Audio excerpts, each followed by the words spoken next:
ನೆಲ ಅದು ವಾನದ ಮೇಲೆ ಪಲಾನದು ಓಡದ ಮೇಲೆ ಬಂದಾಡುದು தேடுது ஒண்ண ஒய்யாஹூ.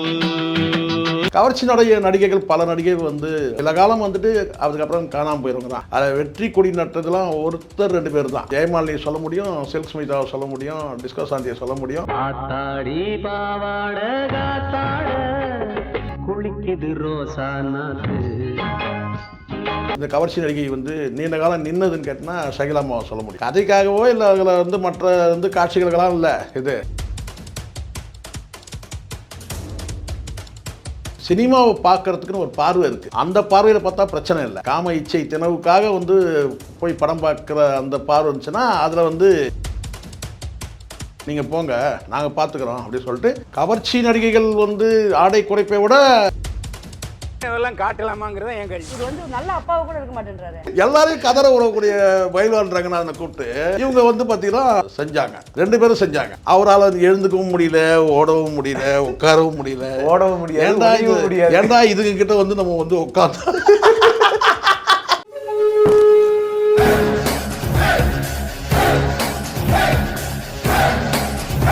ஆடுகளம் சினிமா நேயர்களுக்கு வணக்கம் என்று நம்மோடு நேர்காணல் பேசுவதற்காக சினிமா திறனாய்வாளர் திருமிகு சேகர ஜெய்சங்கர் அவர்கள் நம்மோடு இருக்கிறார். வாருங்கள் அவரோடு பேசலாம். சார் வணக்கம். சார் வணக்கம்.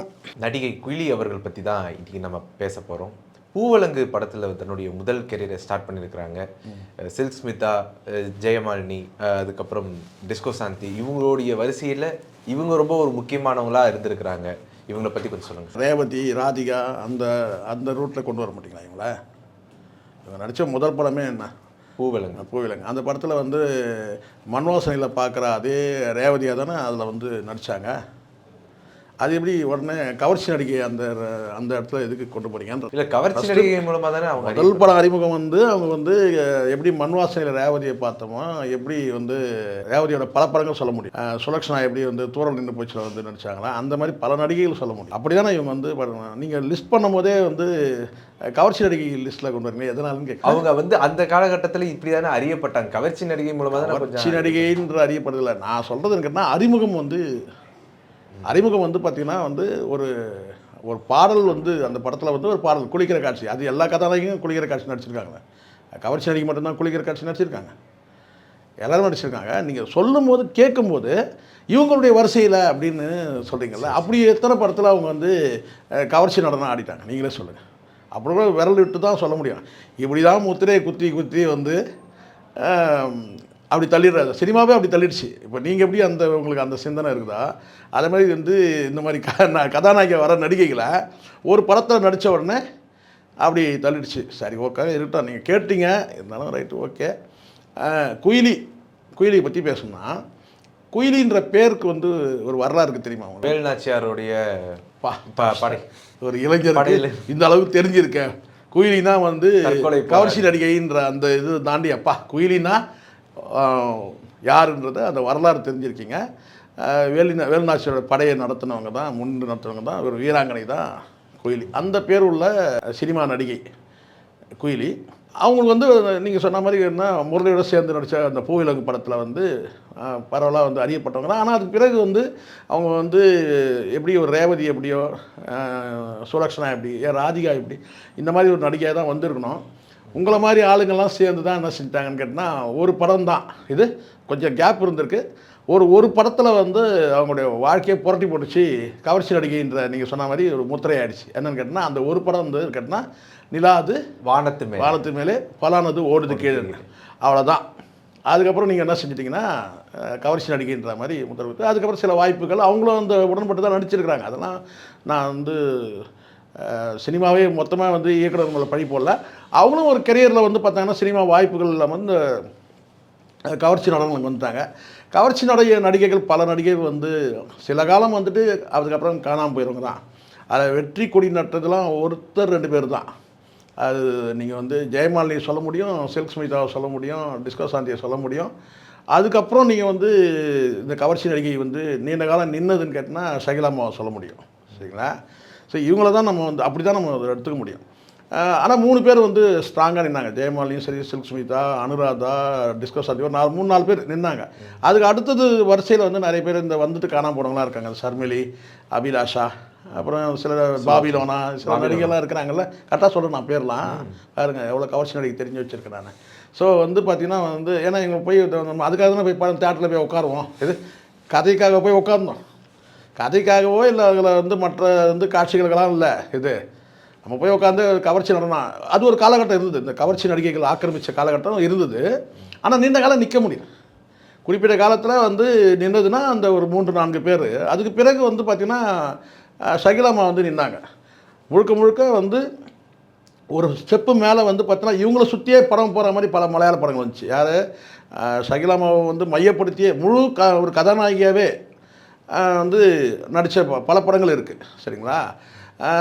அதனால் ஒரு காலகட்டத்தில் மேலே வந்து பார்த்தா இவங்கெல்லாம் இன்னும் சில கவர்ச்சி நடிகைகள் வந்து நிற்காமல் போயிட்டாங்க. வந்துட்டு இந்த ஷர்மிலி சில பேர்லாம் இருக்கிறாங்கல்ல, சின்ன கவுண்டர் படத்தில் கூட கவுண்டமணிக்கு ஜோடியாக நடிப்பாங்க. அவங்களாம் வந்தாங்களே தவிர அதுக்கப்புறம் அவங்க வந்து ரொம்ப நாள் நிற்க முடியல.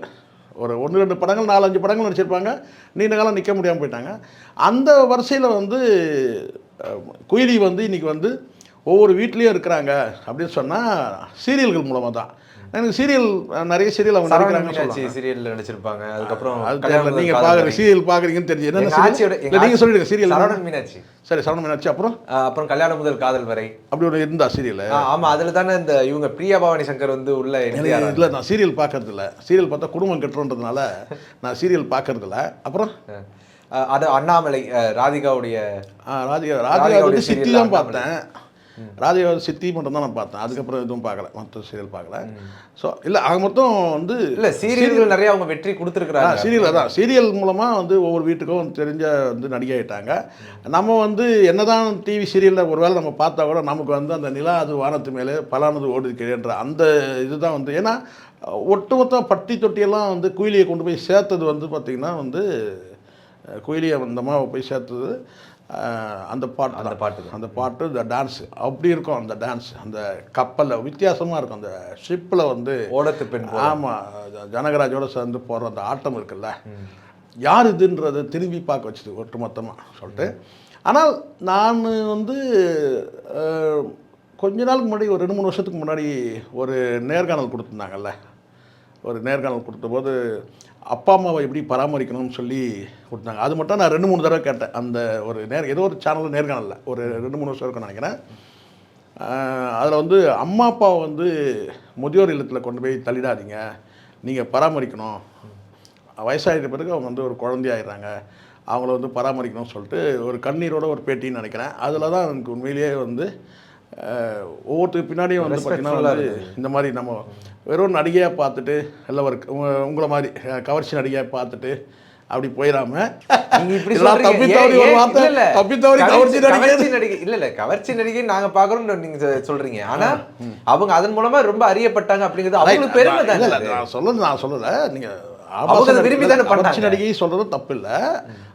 பட் நீங்கள் வரிசைப்படுத்தும் போது நீங்கள் வந்து ஏன் வந்து நீங்கள் ரேவதி இவங்களெல்லாம் வந்து வருஷப்படுத்தலை, ரேவதி ராதிகா அதில் வருஷப்படுத்தலைன்ற அந்த இது கேள்வி தான் நான் கேட்டேன். கவர்ச்சி நடிகை தப்பு கிடையாது, ஆபாச நடிகை சித்தரிச்சாதான் தப்பு. எனக்கு தெரிஞ்ச வரைக்கும் நான் கேட்டிங்கன்னா சினிமாவை பார்க்குறதுக்குன்னு ஒரு பார்வை இருக்குது. அந்த பார்வையில் பார்த்தா பிரச்சனை இல்லை.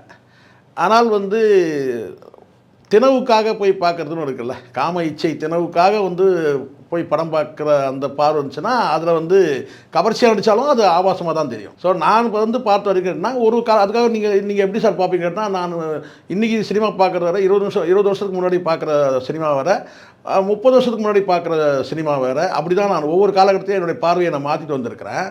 அந்த வகையில் வந்து பார்த்திங்கன்னா ஏன் இதே வந்து பார்த்திங்கன்னா வந்து கிலோமீட்டர் கணக்கில் வந்து பஞ்சரான சைக்கிளை தள்ளிட்டு போய்லாம் ஷகிலா படம் பார்த்துருக்குறேன். நானும் என் நண்பரும் கிலோமீட்டர் கணக்கில் பஞ்சரான சைக்கிளை பஞ்சர் ஆகிடுச்சு படம் பார்த்தாகணும். அதுவும் வந்து பார்த்திங்கன்னா அந்த படத்தில் வந்து ஒரு பிட்டு சீன் வேறு இருக்குது, ஷகிலா படம். இதே பரங்கிமலை ஜோதி தான். ஆனால் எங்கேருந்து நாங்கள் வருவோங்கன்னா புருஷவாக்கத்துலேருந்து சைக்கிள் வரும், பஞ்சர் ஆகிடுச்சு, தள்ளிக்கினே போகிறோம். இது ஏன்னா பஞ்சர் போடுறதுக்கு கடத்தை வந்து பார்த்திங்கன்னா வந்து கடைக்கு போனாக்கா காசு போயிடும் பஞ்சர் போடுறதுக்கு, படம் பார்க்கறதுக்கு காசு கிடையாது. அப்போ படத்தை பார்த்தாகணும். அப்புறம் படத்தை வந்து சைக்கிளை தள்ளிக்கிட்டே வந்து அதுக்கப்புறம் படத்தை பார்த்துட்டு அதுக்கப்புறம் வந்து ரிட்டர்ன் வரும்போதும் வந்து தள்ளிக்கிட்டே வந்து பேசிக்கிட்டே ஒருத்தர் உட்காந்துட்டு தள்ளுறது அப்படியே வந்திருக்கணும். இது ஒரு காலகட்டம். நான் சொல்கிறதுக்கு ஒரு 35 வருஷத்துக்கு 40 வருஷத்துக்கு முன்னாடி கதை சொல்கிறேன் நான். இல்லை சொல்கிறேன், நான் ஒரு 30 வருஷத்துக்கு மேலே இருக்கும் நான் சொல்ல வர்றது விஷயம். எதுக்கு நான் இது சொல்கிறேன்னா, அது ஒரு காலகட்டம். அதுக்கு பிறகு வந்து சினிமாவை வந்து நம்ம வந்து உள்வாங்கிற விஷயம், பார்க்குற விஷயங்களை பொறுத்து நம்ம பார்வையும் மாறுது. அப்போ வந்து சினிமாவும் வந்து மாறுது மெல்ல மெல்ல. இப்போ ஏதாவது கவர்ச்சி நடிகைகள் யாராவது இருக்கிறாங்களா இப்போது? அதெல்லாம் கதாநாயகியே பார்த்துக்கிறாங்க அந்த வேலையெல்லாம். நீங்கள் போங்க, நாங்கள் பார்த்துக்குறோம் அப்படின்னு சொல்லிட்டு கவர்ச்சி நடிகைகள் வந்து ஆடை குறைப்பை விட எவ்வளோ ஆடையை குறைக்க முடியுமோ அவ்வளோ ஆடையை குறைக்கிற அளவுக்கு நீ கதாநாயகிகள் தயாராகிட்டாங்க. அப்போ குயிலி மாதிரி வந்து நடிகைகள் என்ன பண்ணுவாங்க? அவங்களுடைய பாதையை மாற்றிட்டு அவங்க குடும்ப பாங்கன்னு வந்து டிவி சீரியல் பக்கம் போயிட்டாங்க. எப்படி ஆயிடுச்சு பாருங்க, தலைகீழ ஆயிடுச்சா இல்லை? ஸோ அப்படி இருக்கும்போது கேட்டால் எனக்கு தெரிஞ்சுக்கிட்டா நான் சீரியல் பார்க்கறதுனால எனக்கு தெரியாது. ஆனால் வந்து பரவலாக வந்து கேட்டிங்கன்னா வந்து ஒரு நிகழ்ச்சி கூட இந்த பஞ்சாயத்து லட்சுமி பண்ணுற அந்த இது இருக்குல்ல, வாழ்ந்து காட்டுவோம். பஞ்சாயத்து லட்சுமி, அவங்க பேர் என்ன?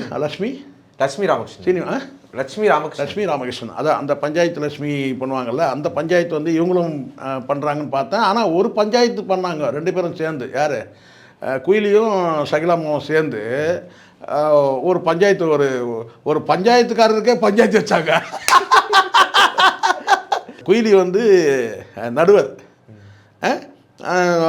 அவங்க கூட வந்து வச்சுக்கிட்டு செஞ்சாங்க.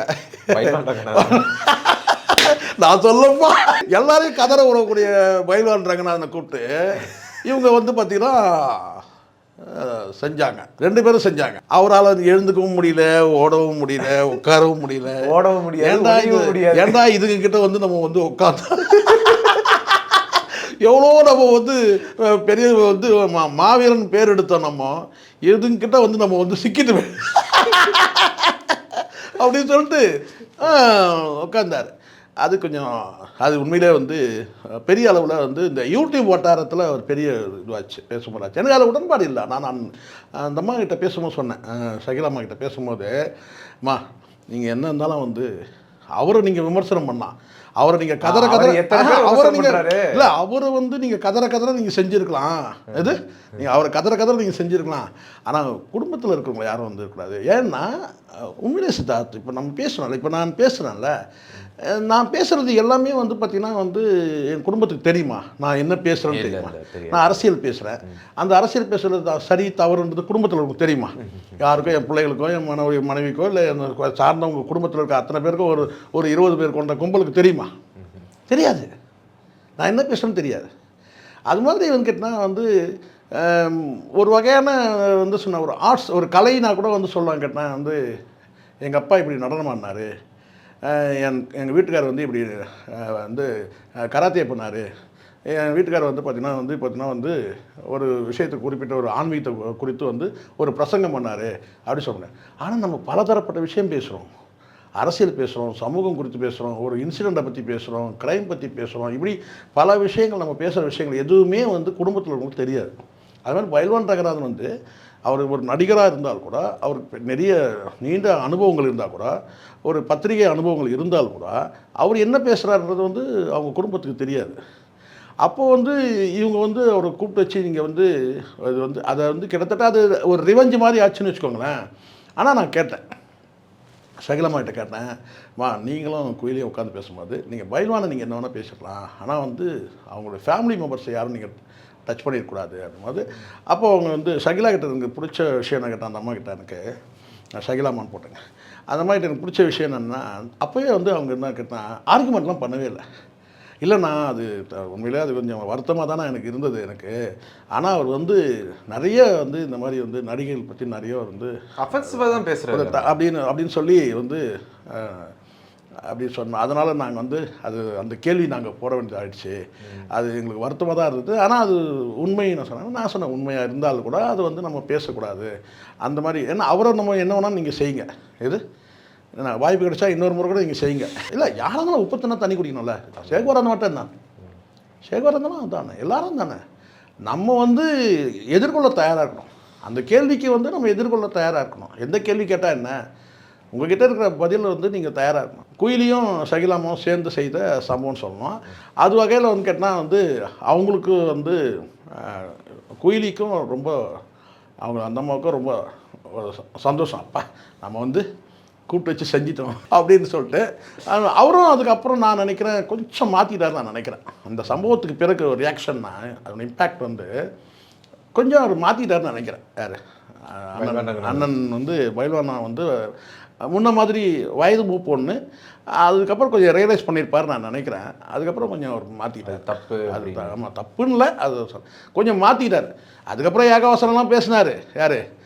ஷகிலாமோ வந்து கொஞ்சம் கோபமாக ஆவேசமாக சில வார்த்தைகள்லாம் வந்து தப்பான வார்த்தைகள்லாம் விட்டு திட்டினார், போனார், வர அதெல்லாம் நடந்தது. பட் இருந்தாலும் அதுக்கப்புறம் அந்த வேகம் வந்து குறைஞ்சிருச்சு தான் அப்படி சொல்லிட்டு. பட்டு வந்து அதுதான் குயிலி லைஃப்பில் நடந்த பல இன்சிடெண்ட்டுகளில் வந்து இந்த இன்சிடெண்ட்டை நம்ம சொல்ல முடியும். அது ஒன்று. ரெண்டாவது, எனக்கு பொதுவாகவே இந்த கூப்பிட்டு வச்சு இந்த பஞ்சாயத்து பண்ணுறாங்கல்ல, இந்த வாழ்ந்து காட்டுவோம், அப்புறம் இந்த மாதிரி தலைப்புகள், இதெல்லாம் வந்து அதில் வந்து எனக்கு அந்த கான்செப்ட்லேயே எனக்கு வந்து உடன்பாடு இல்லை. இப்போ பிரபலங்கள் கூப்பிட்டு நீங்கள் வந்து பேட்டி எடுக்கிறீங்க, சில கஷ்டப்படக்கூடிய மக்களை கூப்பிட்டு கூட நீங்கள் வந்து பேட்டி எடுக்கிறீங்க. அந்த கஷ்டப்படுற மக்கள்லேயே நீங்கள் வந்து கண்ணீர் சிந்துறவங்களை மட்டுமே நீங்கள் காட்டுறீங்கல்ல, அதில் ஜெயிச்சவங்க எவ்வளோ பேர் இருப்பாங்க? அதை ஏன் நீங்கள் வந்து அவங்கள கூப்பிட்டு வச்சு நீங்கள் பேர் இப்போ வந்து ஒரு பூ விற்கிறோமா, ஒரு மீன் விற்கிறோமா, இந்த மாதிரி வந்து பார்த்தீங்கன்னா வாழ்க்கையில் வந்து கணவன் இல்லாமல் வந்து தனிமையில் போராடி பிள்ளைகளை ஜெயிக்க வைக்கிறவங்க இல்லை. இப்போது ஒரு பெண் வந்து தனியாக வந்து அச்சீவ் பண்ணுறது இன்றைக்கி சாதாரண விஷயம் கிடையாது. எந்த ஒரு விஷயமும் இருக்குது. ஒரு குடும்பத்தை வழி நடத்துறதே பெரிய அச்சீவ் தான். ஒரு கணவன் இல்லைன்னாலே ஒரு பெண் தனிமையில் வாழறதேன்றது பெரிய சவால், பெரிய சேலஞ்சு. ஒரு பெண் வந்து ஒரு ஆண் துணை இல்லாமல் வாழறது சாதாரண விஷயம் கிடையாது, மிகப்பெரிய விஷயம். அது அவங்கக்கிட்ட போய் கேட்டால் தான் தெரியும். அப்படி போராடி ஜெயிக்கிறவங்களாம் இருக்கிறாங்க. ஒரு பெண் தனிமையாக வாழ்ந்தாலே வந்து உங்களுக்கு தெரிய நினைக்கிறேன், சரிங்களா? அவங்களுக்கு வந்து பலவிதமான ஆண்கள்கிட்டேருந்து பலவிதமான தொல்லைகள் இருக்குது, சரிங்களா? இப்போ வந்து ஒரு புறம்போக்கு இடம் இருக்குன்னா அதை வந்து பார்த்திங்கன்னா வந்து வேலி இல்லாமல் இருக்குது, பாதுகாப்பு இல்லாமல் இருக்குனால அதில் வந்து போகிற போக்கில் விவசாயம் பண்ணிட்டு போகலான்னு நினைக்கிறவன் நிறைய பேர் இருக்கிறான், சரிங்களா? இந்த சமுதாயமே அப்படி தான் இருக்கான். நான் வந்து குறிப்பிட்டு சொல்லவில்லை யாரையுமே, பல அந்த ஆண்கள் சமுதாயமே அப்படி தான் இருக்குது. அதில் தான் நம்மளும் இருக்கிறோம், அது வேறு விஷயம். நம்ம எப்படி இருக்கிறோன்றது வேறு விஷயம். ஆனால் பொதுவான ஒரு ஆண் சமுதாயம் அப்படி தான் இருக்குது, சரிங்களா? அந்த மாதிரி சூழ்நிலை வந்து இவங்க போராடி தனித்து, அதாவது ஆண் துணை இல்லாமல் தனித்து ஜெயிச்சு பிள்ளைகளை கரை சேர்த்த எவ்வளோ பேர் இருக்கிறாங்க. சாதாரண குடும்பங்களில் இருக்கிற பெண்கள்லாம் இருக்கிறாங்க, பிரபலங்கள்லேயும் இருக்கிறாங்க. அவங்கள கூப்பிட்டு வந்து பேசலாம். தவிர இந்த உங்களுக்கு தெரியும் நினைக்கிறேன், சில பேர் இந்த டபுள் இந்த விவாகரத்து பண்ணுறவங்க இந்த மாதிரி ஒரு வந்து கமர்ஷியலாக வந்து போகணுன்றதுக்காக இந்த நெகட்டிவான விஷயங்களை வந்து பேசுறதுல எனக்கு உடன்பாடு கஷ்டம். வாழ்ந்து காட்டுவோன்றது நல்ல தலைப்பு தான். அச்சீவ் பண்ணுறவங்கள கூப்பிட்டு பேசணும், போராடி ஜெயிச்சவங்களை காட்டுங்க. ஆனால் போராடி கண்ணீர் விட்டு இருக்கிறவங்களே நீங்கள் காட்டி அதன் மூலமாக வந்து பார்வையாளர்களை வந்து நீங்கள் வந்து கவர்னு நினைக்காதீங்க. அதையும் காட்டுங்க, இதையும் காட்டுங்க, ரெண்டுத்தையும் காட்டுங்க அப்படின்னு தான் என்னோட. மற்றபடி நம்ம பாருங்கள், ஏதோ பேசணும், குயிலியை பற்றி பேசணும். குயிலியும் வந்து பார்த்திங்கன்னா வந்து வாழ்ந்து காட்டுற பெண்ணை தான் இருக்கிறாங்க. அதுவும் குறிப்பாக அவங்க வந்து பேரண்ட்ஸை பற்றி பேசணும்னா பயங்கரம் எனக்கு இம்ப்ரெஸ் ஆகிடுச்சு. உண்மையிலேயே அவங்க மேலே பெரிய மதிப்பு வந்துச்சு. யார்? குயிலி மேலே. அந்த பெற்றோர்கள் குறித்து அவங்க பேசின அந்த இது உண்மையான அந்த எமோஷனோட அது பேசுறது கொஞ்ச நாள் முன்னாடி பார்த்தேன். அது கூட அந்த வீடியோ எடுத்து வைக்கணும்னு நினச்சேன். அதுக்கப்புறம் அது வந்து எந்த சேனலில் பார்த்தேன்னு கூட எனக்கு ஞாபகம் இல்லை. அது வந்து அந்த வகையில் பாராட்டக்கூடிய ஒரு பெண்மணி தான் குயிலி. உங்களுடைய நேரத்தை ஒதுக்கி எங்களோட கருத்தில் பந்தமீங்க. நன்றி சார். நன்றிம்மா.